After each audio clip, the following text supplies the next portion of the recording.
So simply supported beam बघितलं. Next is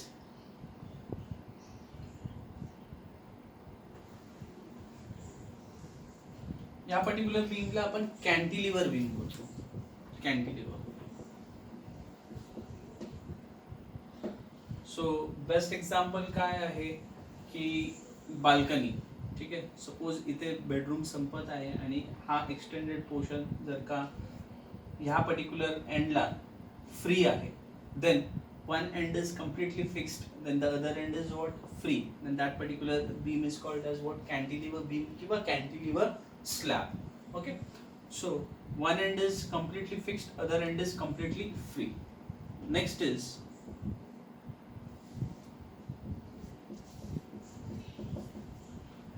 जेव्हा beam चा एंड इथे होत नाहीये, इन्स्टेड तो थोडा अजून पुढे जातोय.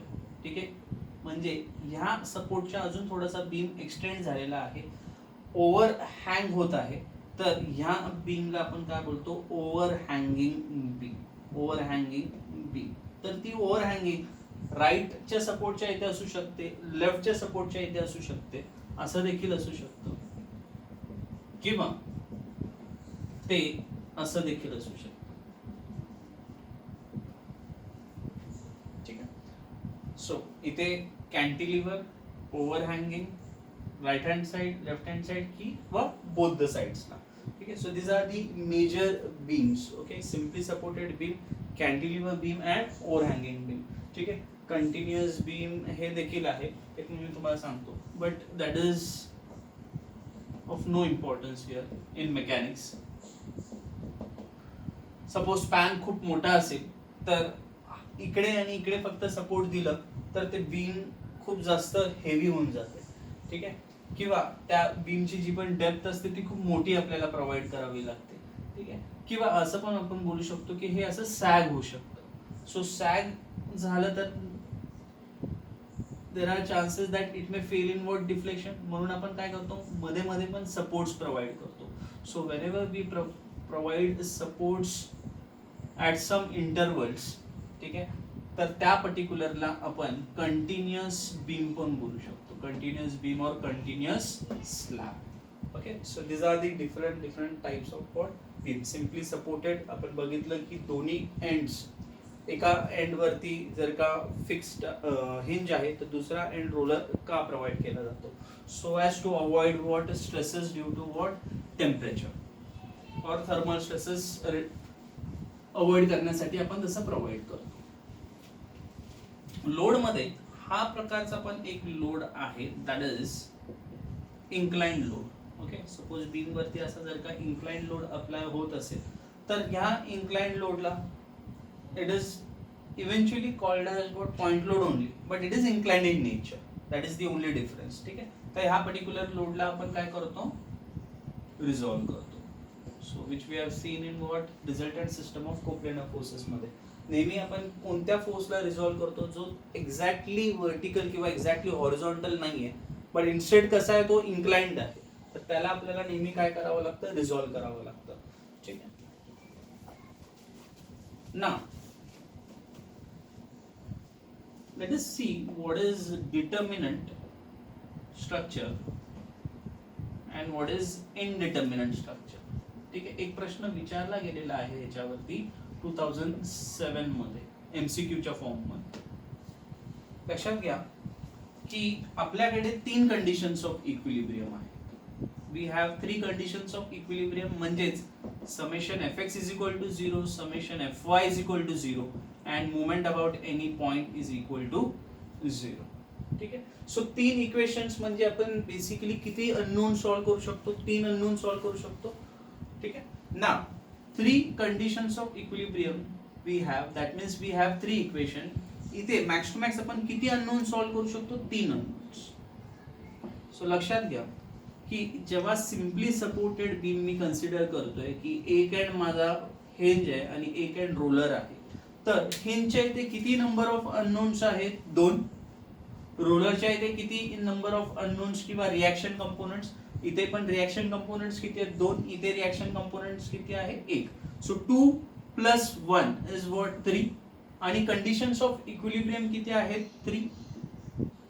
So whenever your beam or whenever your structure can be solved with the help of what these three conditions of equilibrium, then that particular structure is called as what? Determinant structure. त्या स्ट्रक्चरला आपण काय बोलतो? Determinant structure बोलतो. आणि आपल्या particular mechanics मध्ये आपण सगळे डिटर्मिनंट स्ट्रक्चर्सच बघणार आहोत. आणि इनडिटर्मिनंट स्ट्रक्चर्स काय की whenever the number of unknowns exceeds the number of equation. म्हणजेच की हा सपोज एक मी एक्झाम्पल घेतो, ह्या पर्टिक्युलर बीमला प्रॉप्ट कॅन्टिलिव्हर बीम पण बोलू शकतो आपण, की एक एंड फिक्स्ड आहे आणि दुसऱ्या एंड वरती फ्री एंड नसताना काहीतरी तिथे एक सपोर्ट आहे. ठीक आहे, that particular structure, that particular beam is called as what? Propped cantilever beam. So इथे किती नंबर ऑफ अननोन्स आहेत? 3. वर्टिकल, हॉरिझॉन्टल आणि मोमेंट. किंवा रिएक्शन कंपोनेंट्स किती आहेत? वर्टिकल, हॉरिझॉन्टल आणि मोमेंट. ठीक आहे, रेजिस्ट करतो. आणि इकडे किती आहे? 1. सो नंबर ऑफ अननोन्स किती झाले? Number of unknowns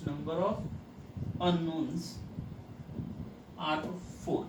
number of equations, condition of equilibrium किती आहेत? Number of conditions of equilibrium.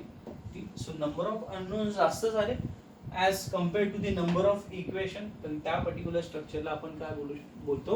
Indeterminate structure. लक्षात घ्या, whenever the structure can be solved with the help of this three conditions of equilibrium, then that particular structure is called as determinant structure. So this is which force system?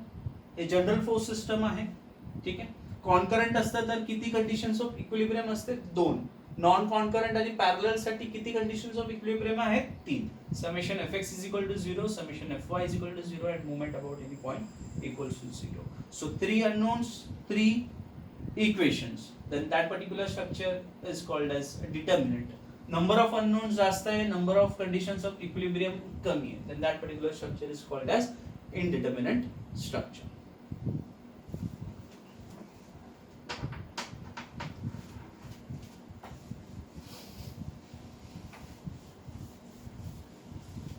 This is very important. हा MPSC 2017 मध्ये विचारला गेलेला प्रश्न आहे. Now let us see one theorem called as Lamis theorem.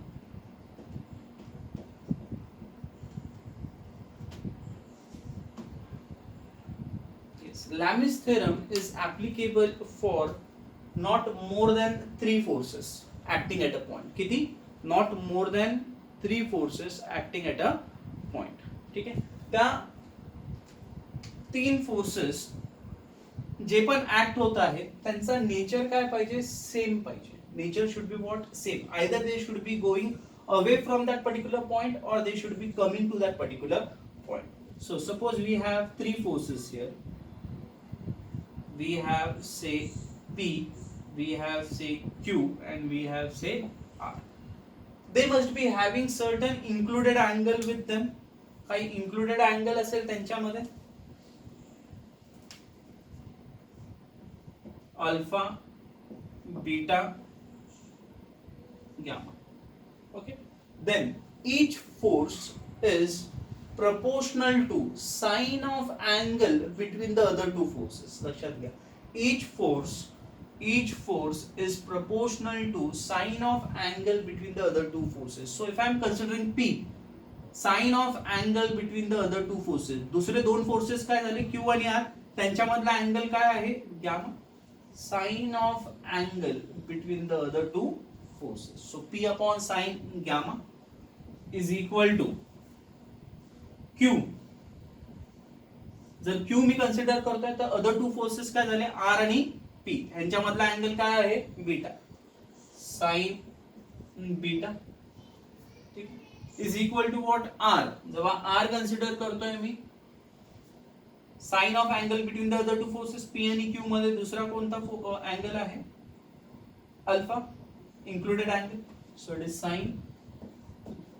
So P upon sine alpha, P upon sine gamma, Q upon sine beta, and R upon sine alpha. That is, each force is proportional to sine of angle between the other two forces. P जेव्हा consider केला other two forces मधला angle बघायचा.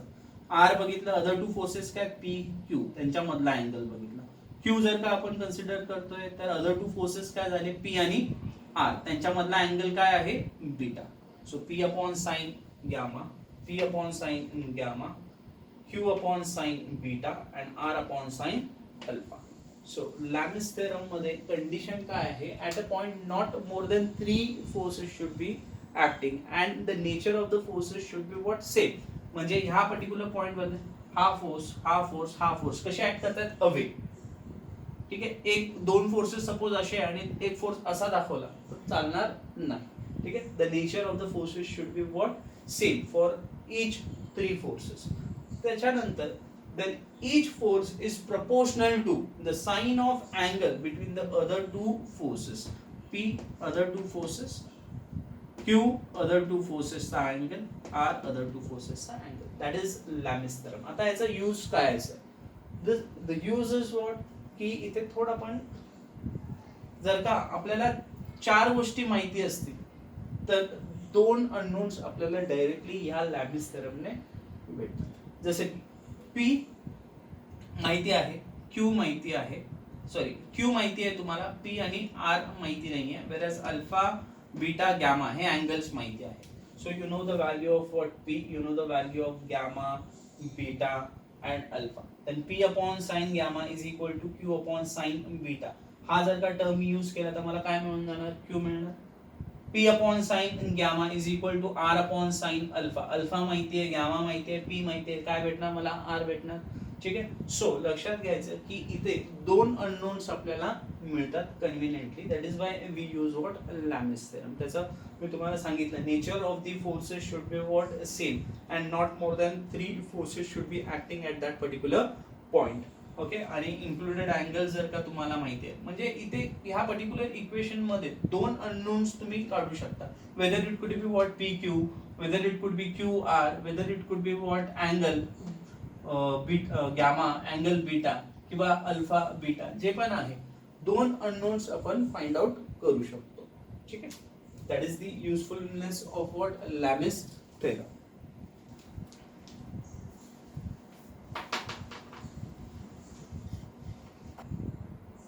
Now let us see certain examples on Lami's theorem.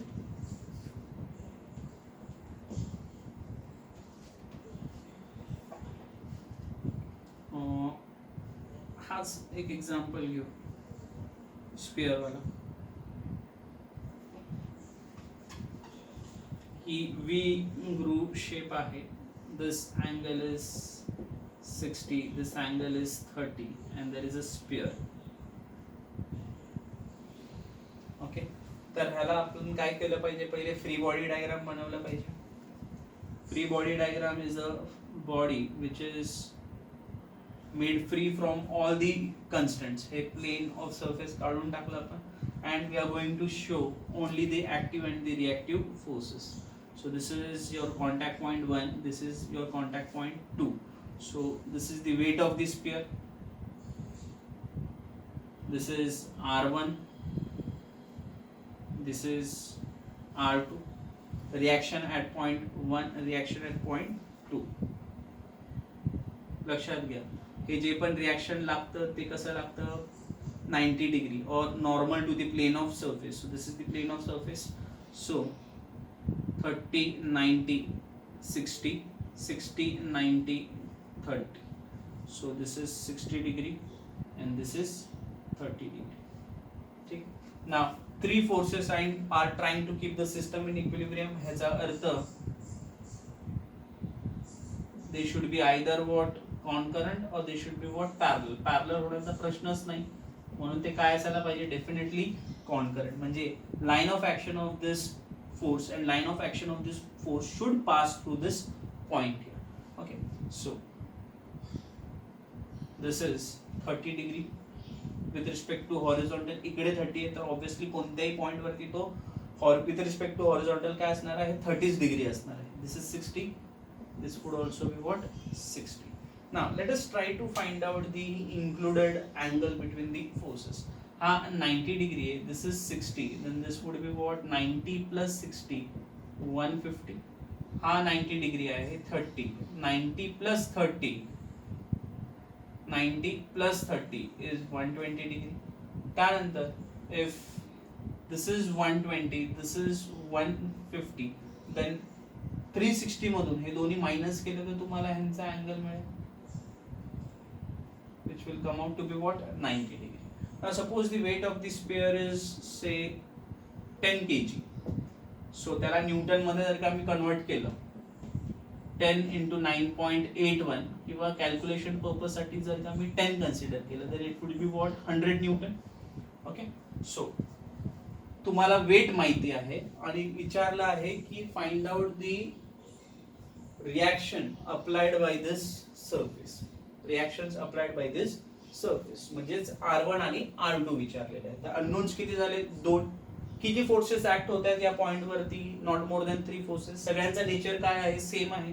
So can I use Lami's theorem? Yes, I can use Lami's theorem. So what does Lami's theorem states here?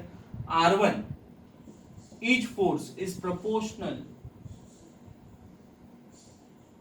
to the sine of angle between the other two forces. ठीक आहे, so other two forces W आणि R2 मध्ये काय आहे angle 150, sin 150 is equal to W 100 upon sin 90. जेव्हा W consider होता other two forces काय झाले, R1 R2, त्यांच्या मधला अँगल काय 90 is equal to R2 upon sine of angle between the other two forces 120. So R1 upon sin 150 is equal to 100 sin 90. इथून काय मिळणार, R1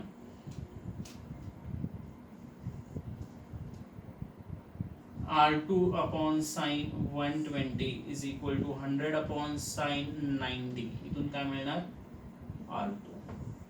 So from here we get the value of what, R1 and R2. What did we use? We used Lami's theorem. ठीक है. So whenever there is three forces acting on the system, then we can apply Lami's theorem. आणि त्याचा त्या तिन्ही फोर्सेसचा nature काय असायला हवं, same असायला हवं ना.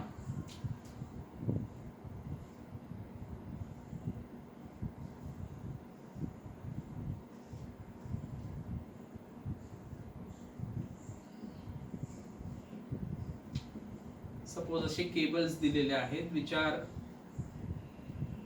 Fixed at this particular point and this particular point. Suppose he angle दिलेली आहे 30 डिग्री, इथे ही अँगल दिलेली आहे 45 degree. Okay, and we have to find out what load W can be applied over here so that the system is in what equilibrium. Okay, so it is very simple here.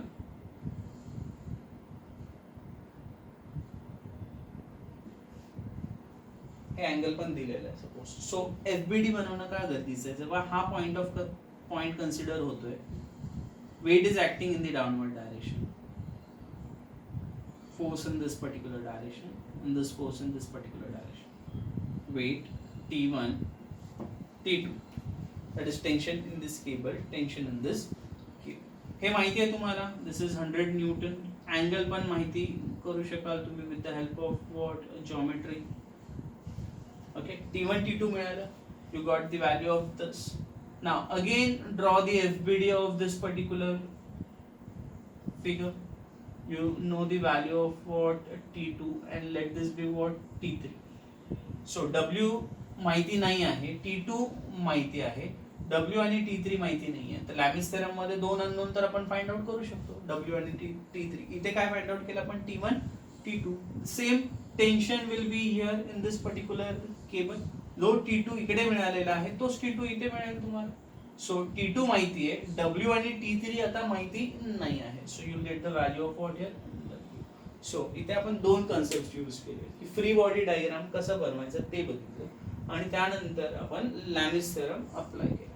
ठीक आहे. So Lami's theorem is applied whenever there are two unknown forces. Now let us see some examples on beams. Beam वरती example बघूया.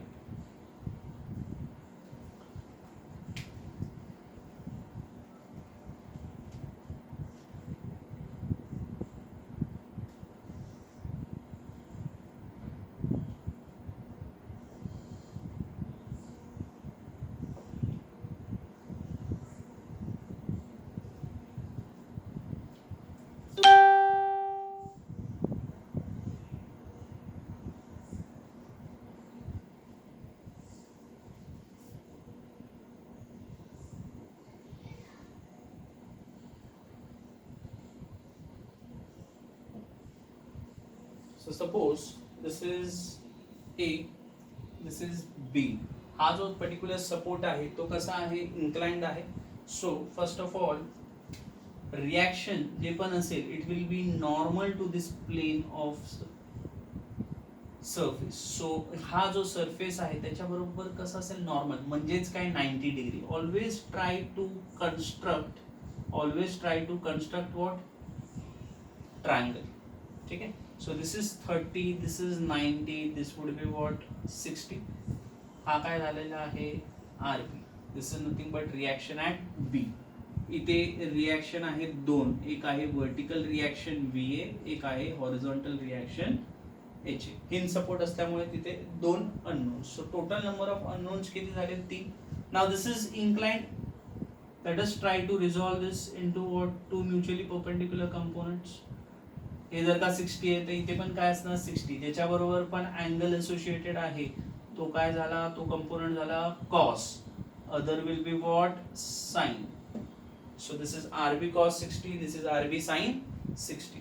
So 3 unknowns आणि आपल्याकडे किती conditions of equilibrium आहेत, 3. So which one to use here, we have to use the equation very wisely. पहिला मोमेंटचा equation मी use करतो, moment about A is equal to 0. ठीक आहे. मी Fx is equal to 0 use नाही केलं, कारण की जेव्हा मी Fx is equal to 0 use करू, summation Fx is equal to 0, तर HA येणार पिक्चर मध्ये. हा जो फोर्स आहे त्याला आपण काय करू, रिझॉल्व करू. हा 30 डिग्री आहे तर हा 30 डिग्री झाला, alternate angles. So this is 20 cos 30, this is 20 sin 30. So HA minus 20 cos 30 minus RB cos 60 is equal to 0. Towards right जाणारा जर का पॉझिटिव्ह कन्सिडर केला तर लेफ्ट येणारा निगेटिव्ह. ठीक आहे. So HA towards right positive, minus 20 cos 30 minus RB cos 60. तर ह्या इक्वेशन मध्ये बघा तुम्ही, हा पण अननोन आहे, HA पण अननोन आहे आणि RB पण अननोन आहे. सो एकाच इक्वेशन मध्ये दोन अननोन्स आहेत. ठीक आहे. म्हणून आपण तो पर्टिक्युलर इक्वेशन थोड्या वेळासाठी थांबून ठेवायचा, कारण की त्याचे आपण नंतर यूज करणार आहोत. जेव्हा आपल्याला RB माहिती असेल तर याची आपल्याला तो लगेच मिळेल. सो RB पहिले माहिती करणं गरजेचं आहे. म्हणून मी कोणता इक्वेशन यूज करतोय, moment about A equals to 0. जेव्हा मी moment about A equals to 0 use करतो, VA आणि HA त्या पॉइंट पासून पास होत आहेत. So they are not going to produce any kind of movement. ठीक आहे. सो ते इक्वेशन मध्ये येणार नाही. सो काय येणार इक्वेशन मध्ये बघा, 20 cos 30. लक्षात घ्या आपण रिझॉल्व इकडे करतोय, बट त्याचा पॉइंट ऑफ ऍप्लिकेशन कुठे आहे, इकडे. So this 20 cos 30 is nothing but passing over here. आपण हे इकडेही दाखवू शकतो, बट आपण इकडे काय दाखवतो, कारण की इथे थोडंसं आपल्याला काय होऊ शकतं, इनकन्व्हिनियन्स होतं. ठीक आहे. थोडीशी खिचडी होऊ शकते, म्हणून आपण त्याला व्यवस्थित मोकळं दाखवण्यासाठी आपण इकडे दाखवतो. ठीक आहे. So 20 cos 30 will be passing through this particular point A, and 20 cos 30 will not produce movement at A, but 20 sin 30 त्याला हा परपेंडिक्युलर डिस्टन्स आहे. सो 20 sin 30 into 2 कसा फिरतोय, क्लॉकवाईज फिरतोय, पॉझिटिव्ह. त्यानंतर हा RB cos 60 पण कुठे ऍक्ट होतोय, ह्या पॉइंट वरती ऍक्ट होतोय. सो तो पण ह्या पॉइंट पासून काय होणार आहे, पास होणार आहे. हा कंपोनेंट पण काय झाला, ह्या पॉइंट पासून काय झाला, पास झाला. So it is not going to produce any movement. So RB sin 60 minus RB sin 60 into 4. का मायनस, कारण की तो अँटी क्लॉकवाईज फिरवणार आहे. This is clockwise and this is anti clockwise. लक्षात घ्या, RB cos 60 का इक्वेशन मध्ये नाही आला मुवमेंटचा, कारण की तो मुवमेंट प्रोड्यूस करत नाहीये. का मुवमेंट प्रोड्यूस करत नाहीये, because the line of action of this force is passing through this particular point. तुम्ही बोलाल सर हा तर इकडे ऍक्ट करतोय, तुम्ही इकडे काय दाखवताय, तुम्ही बघू शकता हा RB ह्या पर्टिक्युलर पॉइंट वरती पास होतो आहे. त्याचा लाईन ऑफ ऍक्शन ह्या पर्टिक्युलर पॉइंटवर आहे. त्याला आपण रिझॉल्व इकडे केलेला आहे, बट जर का तुम्ही इथे पण रिझॉल्व केलं तरीही चालेल. ठीक आहे. So RB cos 60 is passing through this point of consideration, so it will not produce any movement. Is equal to what, 0. RB इथून मिळणार तुम्हाला. ठीक आहे. एकदा RB मिळाला, दुसरा समेशन Fy इक्वल्स टू 0. वर जाणारा फोर्स पॉझिटिव्ह तर खाली येणारा निगेटिव्ह. VA वर जातोय, -20 sin 30 खाली येतोय प्लस RB sin 60 वर जातोय इज इक्वल टू 0. RB तुम्हाला भेटलेला आहे तिकडे सबस्टिट्यूट करा. We will get the value of what? VA. Okay. Then third equation, summation fx is equal to 0. HA towards right, -20 cos 30 towards left, minus RB cos 60 towards left. So RB इकडे substitute करा, तुम्हाला काय मिळेल? HA. So you get the value of what? HA, VA and RB. HA, VA and RB. तीन unknowns, तीन equation use करून आपण ह्या व्हॅल्यूज फाइंड आउट केल्या.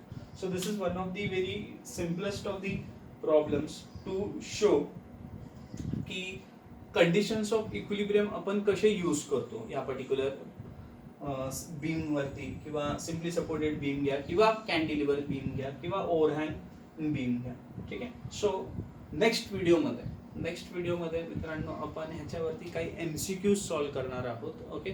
सो पूर्ण आपला equilibrium system of coplanar forces वरती जे पण MCQs बनतात, जसे आपण रिझल्टंट सिस्टम ऑफ कोप्लेनर फोर्सेसचे जेवढे पण MCQs बघितले, ठीक आहे, तसेच त्याच पद्धतीने आपण इक्विलिब्रियम सिस्टम ऑफ कोप्लेनर फोर्सेसचे पण MCQs सॉल्व्ह करणार आहोत. So you need to be well prepared. जे व्हिडिओ आपले जेवढे पण पार्ट्स आहेत या पर्टिक्युलर चॅप्टरचे ते बघून घ्या आणि तयार राहा MCQs साठी for the next video. Thank you.